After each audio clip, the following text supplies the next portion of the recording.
Comença la sessió. Silenci, sisplau.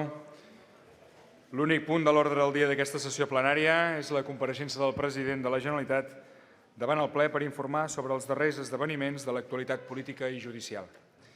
D'acord amb l'article 172 del reglament i atès que el president de la Generalitat ha sol·licitat comparèixer davant del ple del Parlament per informar sobre els darrers esdeveniments de l'actualitat política i judicial, té la paraula el president de la Generalitat, el molt honorable Quim Torra i Pla, quan vulguis.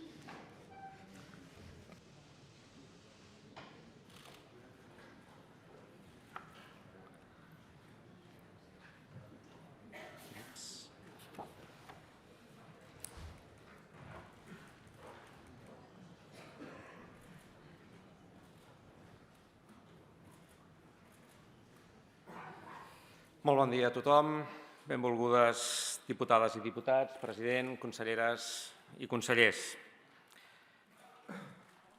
Honestedat. Aquest és el valor més preuat de les persones. Podem ser més bons o més dolents, més ràpids o més lents, més atrevits o més porucs. Però allò que jo vull preservar per sempre és l'honestedat. El dia que per fer allò que vull hagi de deixar de ser honest, aquell dia no podré continuar. El dia que no pugui explicar-me amb sinceritat al poble de Catalunya, aquell dia no podré continuar. I dic això perquè som en un moment important del nostre país, molt important. Aquesta setmana va començar dilluns amb la notícia d'una sentència que no s'hauria d'haver escrit mai. Una sentència que és el resultat d'una gran farsa que només tenia un objectiu: venjança i escarment. L'estat espanyol no va digerir correctament l'esclat de democràcia i l'expressió cívica i digna d'un poble que se sabia lliure aquell 1 d'octubre de fa 2 anys. Aquella victòria de la voluntat popular per damunt de l'amenaça, la intimidació i, finalment, la força i la violència desbordada va ser el preludi d'una onada de repressió que encara no ha acabat. La presó, l'exili, les multes, les amenaces constants, les condenes preventives, tot ha anat confegint un paisatge devastador per la democràcia i els drets humans civils i polítics de l'estat espanyol. El Regne d'Espanya, lluny de respondre a una demanda legítima i democràtica amb el diàleg i el vot, ha respost amb el Codi Penal i la repressió. I és així com s'ha allunyat dels estàndards democràtics dels estats del nostre entorn. Ara, 2 anys després d'empresonar 2 líders cívics pacífics i demòcrates inqüestionables, en Jordi Sànchez i en Jordi Cuixart, ja tenim una sentència infame que els condemna a ells i a la presidenta d'aquest Parlament i a 6 membres del govern a molts anys de presó. És una sentència que enterra els fonaments del dret per molts anys. Amb la sentència hem passat d'un estat de dret a l'aplicació d'un dret d'estat contra la dissidència que tan sols es basa en la sagrada unitat d'Espanya. És una sentència que no només ens condemna a tots a viure sota les cadenes d'una Constitució que ha quedat vella i caduca perquè ja va néixer coixa i condicionada pel règim que no ha acabat mai de morir, com encara veiem aquests dies, sinó que, a més, limita a partir d'ara, de manera vergonyant, molts dels drets que a tantes generacions de catalans abans nostres i d'espanyols abans nostres havia costat de conquerir. Amb en Jordi Sànchez i en Jordi Cuixart, condemnats a 9 anys de presó cadascuns. En Josep Rull i en Joaquim Forn, condemnats a 10 anys i 6 mesos de reclusió. La Carme Forcadell, gairebé tots els que sou aquí la coneixeu i sabeu que tan sols us va deixar debatre sense limitacions imposades, ha estat condemnada a 11 anys i mig de presó. Dolors Bassa, Jordi Turull i Raül Romeva a 12 anys de privació de llibertat. I Oriol Junqueras a 13 anys entre reixes. 100 anys en total. Què dirà de nosaltres un historiador quan d'aquí uns anys llegeixi aquest diari oficial d'aquesta sessió? En som conscients de la gravetat que tot això suposa? Algú de vosaltres pot acceptar aquesta venjança cruel i injusta sense tenir remordiments? N'esteu segurs que no és l'hora de fer un pas endavant i dir que ja n'hi ha prou? No cal ser independentista, ni sobiranista, ni tan sols catalanista per veure que això és una vergonya inaguantable. Només en tenir una mica de sentit de justícia ja n'hi hauria d'haver prou. Sabeu què passa? Que aquest judici, aquest procés aparentment judicial acabarà condemnat als tribunals europeus algun dia. Aleshores es destaparan totes les vulneracions processals i totes les mentides que s'han imposat. Es demostrarà que el judici va ser una escenificació per anar confirmant una sentència que ja estava escrita.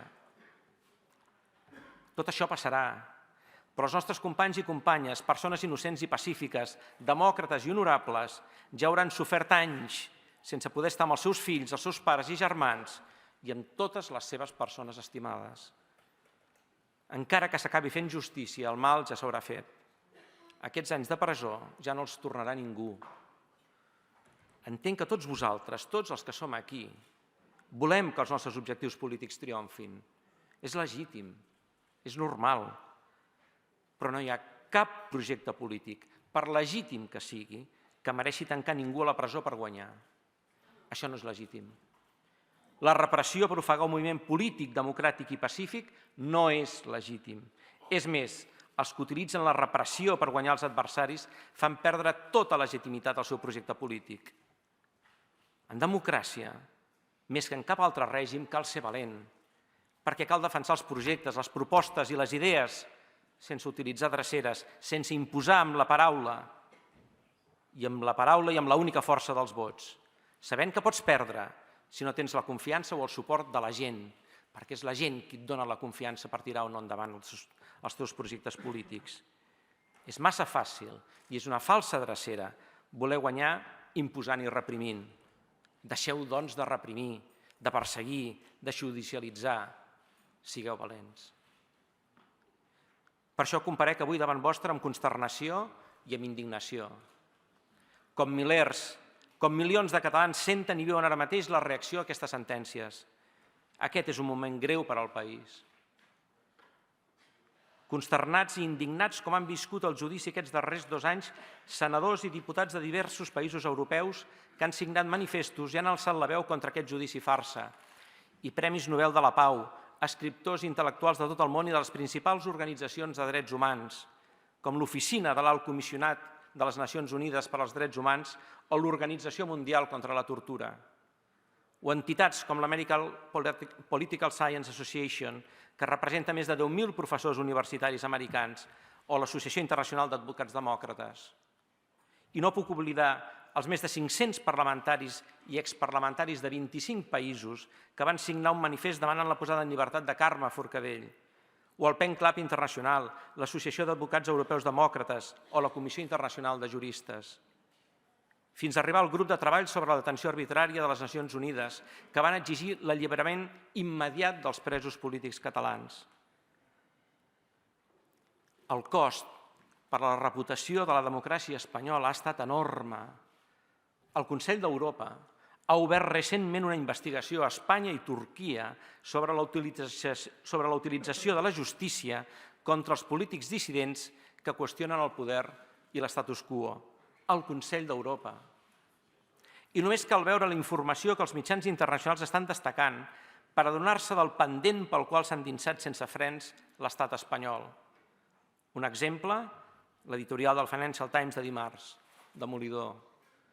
Aquesta sentència ens arriba després dels cops repressius de la tardor del 17, després dels mesos de suspensió democràtica propiciada per l'aliança del 155 entre el Partit Popular, el Partit Socialista i Ciutadans, després d'amenaces, querelles, impugnacions, prohibicions i suspensions, i després d'una brutal repressió i la involució autoritària de l'Estat. Aquests darrers dies hem hagut de veure com l'estat espanyol ha desplegat un enorme dispositiu a Catalunya per detenir 9 independentistes i tancar-ne 7 en presó incondicional, de manera irregular, tal com denuncien els advocats d'Alerta Solidària, en un sumari secret que és filtrat a conveniència amb l'objectiu d'anar implementant un relat fals segons el qual l'independentisme és violent. Hem hagut de veure el desplegament de militars i guàrdies civils a Catalunya ordenat pel govern de Pedro Sánchez amb un clar objectiu intimidatori, les declaracions del general de la Guàrdia Civil amenaçant-nos i, a més, haver d'aguantar les contínues apel·lacions de la pràctica totalitat dels polítics espanyols a l'aplicació de la Llei de Seguretat Nacional o ja directament a l'article 155 de manera constant, diària. Doncs no. No acceptem la sentència de la ignomínia, la rebutgem, perquè, a més, amb aquesta sentència no s'ha condemnat tan sols els nostres representants polítics i socials.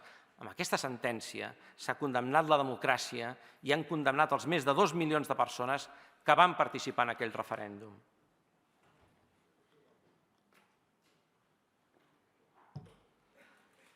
Aquesta sentència és, a més, un atac directe a l'exercici dels drets fonamentals de les persones i és el cop a la democràcia més important que ha tingut lloc des del 1978. Aquesta sentència vulnera els drets de reunió i manifestació, d'associació, d'expressió i d'opinió, de pensament, de participació política, de no discriminació i el dret a la llibertat. Doncs sí, cada dret prohibit caldrà tornar-lo a exercir. Cada llibertat emmordassada caldrà tornar a ser defensada. Si per posar les urnes per a l'autodeterminació ens condemnen a 100 anys, la resposta és clara. S'hauran de tornar a posar urnes per a l'autodeterminació.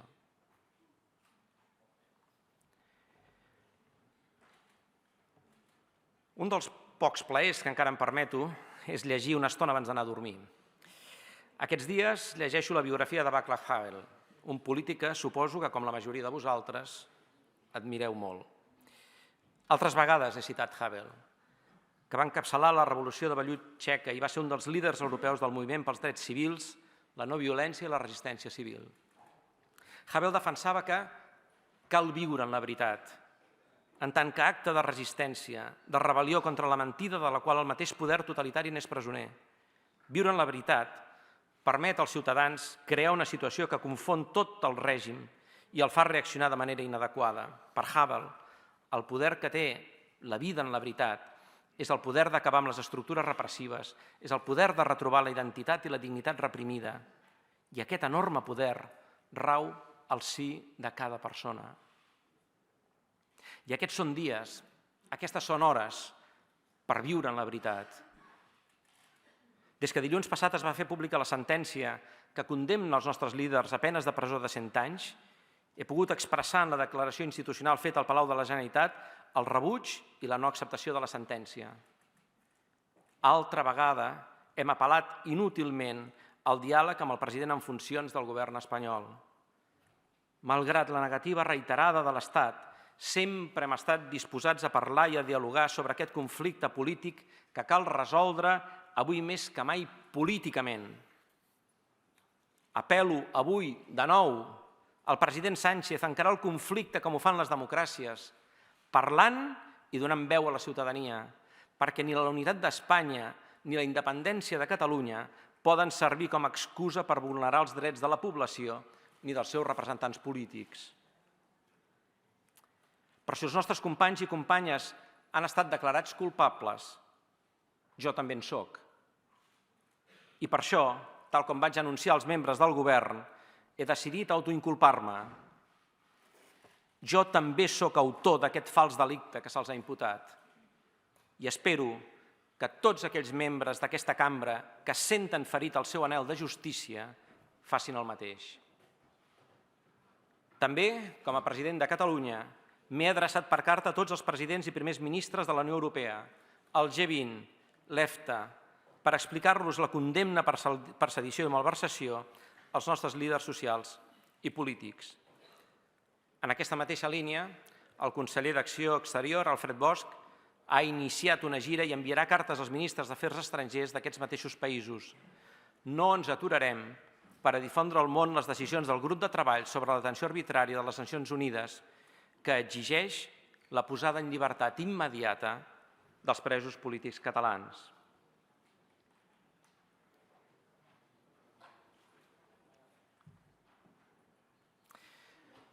Hem de viure en la veritat i no en les pors ni en les amenaces. Ahir es va produir un altre fet gravíssim. Diverses de les resolucions aprovades per la majoria absoluta de la cambra van ser suspeses pel Tribunal Constitucional. Totes les referents al dret d'autodeterminació. No acostumo a ensenyar com fan altres, ni cartellets ni papers, però crec que aquesta val la pena ensenyar-la.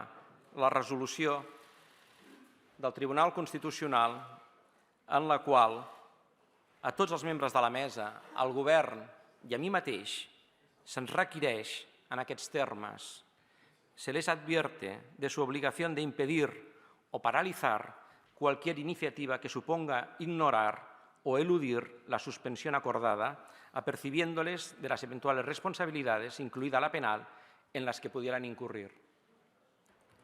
És a dir, el Tribunal Constitucional pretén que a la cambra on resideix la sobirania dels catalans no es pugui parlar del dret d'autodeterminació. Doncs hem de viure la veritat.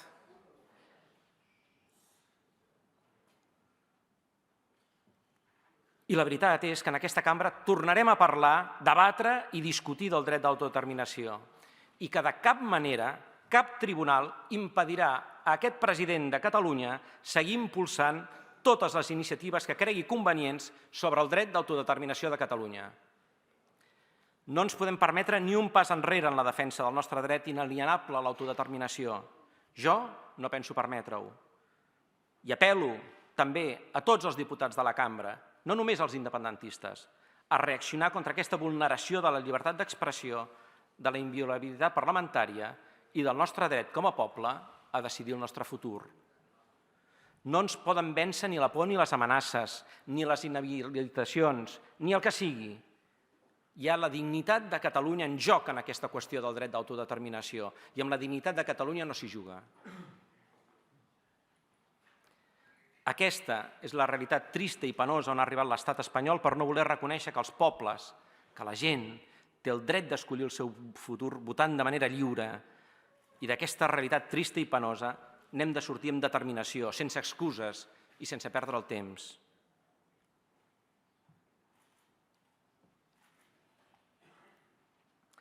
D'entrada, ho hem de fer de manera pacífica. L'única via que tenim els catalans per avançar en la independència. L'única.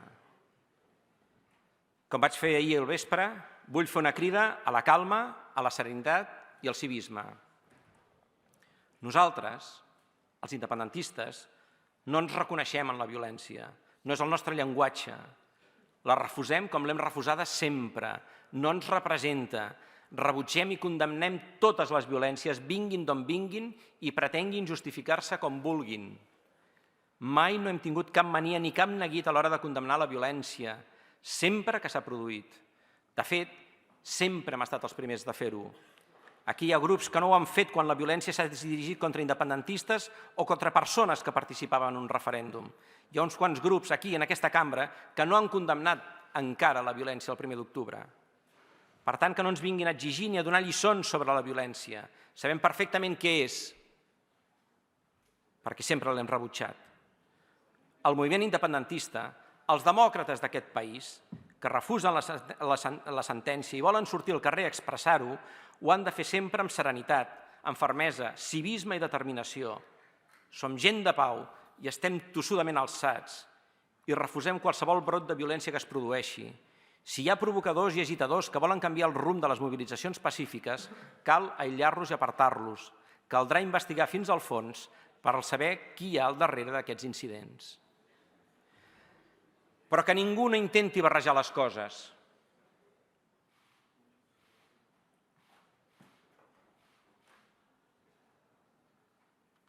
Que ningú no intenti barrejar les coses, que ningú no vulgui criminalitzar la desobediència civil, perquè la desobediència civil no violenta és un camí legítim per defensar els drets negats.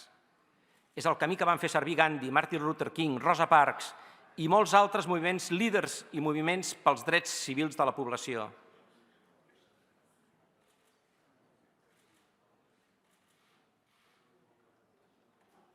A alguns els hauria de fer vergonya barrejar la desobediència civil amb la violència. I tot això ho hem de fer en un país amb una policia nacional, els Mossos d'Esquadra, que han de fer la seva feina i la seva missió principal, protegir la població de les amenaces i garantir que aquesta ciutadania pugui viure amb els seus drets i llibertats respectats. Necessitem que la nostra policia, que té tot el meu suport i reconeixement, sigui escrupulosa i exemplar en el compliment de la seva missió. No ens podem permetre cap vulneració dels protocols d'actuació establerts. Mediació, proporcionalitat, evitar danys majors. Confio en ells. Com ahir va dir el conseller Buch, nosaltres hi serem per reconèixer la seva feina quan ho fan bé, com acostuma a ser sempre, i ha demostrat el cos de Mossos d'Esquadra, però també hi serem quan no sigui així, per exigir responsabilitat i el compliment dels principis d'actuació policial legalment establerts. Per això li he demanat al conseller d'investigar qualsevol situació irregular que s'hagi pogut produir i de fer l'autocrítica quan és necessari. I ara és un moment que cal fer-ho. S'han produït imatges i situacions que no ens han agradat a ningú. I si no féssim un exercici de revisió i de reparació, no estaríem fent cap bon favor a un cos d'agents que dediquen la seva vida a servir-nos, molt sovint arriscant la seva integritat física per protegir-nos. Els Mossos d'Esquadra són una de les institucions més ben valorades del país. I és bo que continuï sent així, ha de ser així. És d'interès de tots preservar aquesta valoració i per això no hem de tenir inconvenients a millorar sempre qualsevol aspecte que es pugui millorar. Saben que em tenen al seu costat per això també. Els he vist treballar i he pogut parlar a les comissaries i sort en tenim de la feina que fan cada dia de l'any.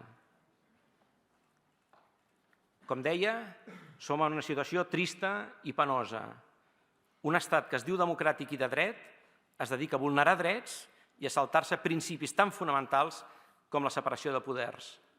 I és en aquest marc on hem d'avançar precisament per superar-lo. Sempre vaig dir que faria la meva proposta de com continuar arribat al punt d'inflexió de les sentències. Voldria recordar que ja en el meu discurs d'investidura vaig anunciar-los que aquesta legislatura anava de la restitució a la Constitució. La majoria de la cambra em va fer confiança i per això em presento avui aquí com a president de Catalunya. Mai no he enganyat a ningú, ni quan vaig anunciar que votaríem que no als pressupostos de Pedro Sánchez i a la seva investidura si no es reconeixia la voluntat d'avançar en el diàleg per a l'exercici del dret a l'autodeterminació. Doncs la meva proposta es concreta a través d'una via internacional i de dues eines. En primer lloc, ens cal seguir la via de la internacionalització. El Consell per la República, amb el molt honorable president Puigdemont al capdavant, és una entitat valuosíssima. El seu paper ha de ser cabdal i ho estem veient quan, com fa pocs dies, convocava l'Assemblea de Càrrecs Electes. Al nostre país, d'altra banda, tindrem dues eines i també un motor que han d'esdevenir fonamentals sobre les quals pivoti la iniciativa dels propers mesos. El motor ha de ser un pressupost pel 2020 que sigui palanca del canvi social, amb 2.500 milions més que permetran fer un programa de xoc ambiciós a favor de les persones que més ho necessiten. Ens cal aquest pressupost per avançar i per fer avançar tothom. Però quines altres eines tenim? En primer lloc, tenim en marxa un debat constituent que s'està produint des de la societat civil i que aprofito l'ocasió per agrair un cop més a Lluís Llach el seu compromís formidable. Es tracta d'un projecte que ja té un nivell de participació altíssim i que ha d'esdevenir una clau per obrir portes republicanes. La primavera de l'any vinent, la primavera de l'any 2020, el debat constituent podrà consolidar unes propostes que serveixin de guia per a l'elaboració d'una Constitució republicana. Com s'ha demostrat fins ara, serà la força de la gent, la participació i aquesta capacitat d'apoderament que tenim allò que farà que el debat constituent sigui un èxit i doni una força completa a les seves conclusions. Repeteixo, a la primavera tindrem ja una proposta. Animo la ciutadania a participar-hi, a debatre, a construir, a escriure ella mateixa el seu futur. I per altra banda, tenim una base molt important per avançar conjuntament partits i entitats cap a l'exercici del dret d'autodeterminació, l'exigència d'amnistia i la defensa dels drets civils i polítics.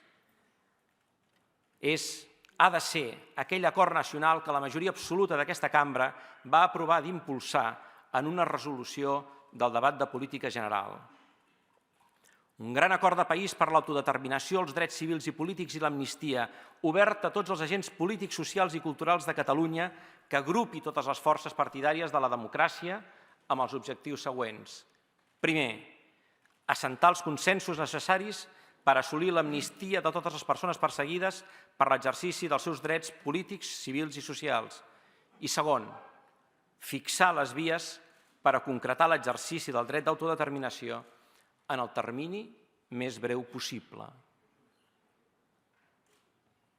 Resolució aprovada per majoria absoluta d'aquesta cambra. En compliment d'aquesta resolució, hem de trobar-nos partits i entitats per traçar el rumb cap a la república independent. Celebro que hi hagués aquesta votació conjunta i aquesta voluntat àmplia, plural, integradora. Segur que cada grup polític podrà portar-hi el millor de la seva tradició política. La CUP, Esquerra, Junts per Catalunya, qualsevol altre actor polític que hi vulgui participar o qualsevol altra entitat que hi vulgui ser present. Però tenim un deure immens: fixar les vies per a concretar l'exercici del dret d'autodeterminació en el termini més breu possible. I en el marc d'aquest acord nacional, jo defensaré que en aquesta legislatura s'acabi tornant a exercir el dret d'autodeterminació. Ara es tracta d'aconseguir-ho, ja no només d'intentar-ho. Tots sabem les dificultats que ens imposen la repressió i la por, però cal que seguim endavant i no deixar-nos intimidar per les amenaces ni per les prohibicions. Tots hem de fer aquest esforç i assumir-ne el compromís. Aquesta legislatura, si entre tots els partits i organitzacions ho fem possible, hem de poder-la finalitzar validant la independència. Aquesta és la meva proposta per un país que sempre hi és i que no deixa mai de demostrar la seva determinació i constància. No els podem fallar. Nosaltres no podem no estar a l'altura de la gent que aquests dies i sempre ha tornat a sortir i a mullar-se per la llibertat, la justícia i la democràcia. No podem continuar en aquesta gàbia que no deixa mai d'afegir nous barrots. Abans els he parlat de l'honestedat i acabo parlant-los de la veritat, de dir sempre la veritat. Jo vull viure així, no vull enganyar ningú, no ho he fet fins ara i no ho penso fer. Jo crec que en aquesta cambra hem de dir sempre la veritat. És la nostra obligació, és el nostre deure i responsabilitat i és el que espera la ciutadania de nosaltres. El dia que no pugui viure en la veritat, els ho diré. Serenitat, fermesa, determinació i no violència. I sobretot, res ni ningú ens ha de fer perdre la capacitat d'avançar. Endavant, sempre endavant. Moltes gràcies.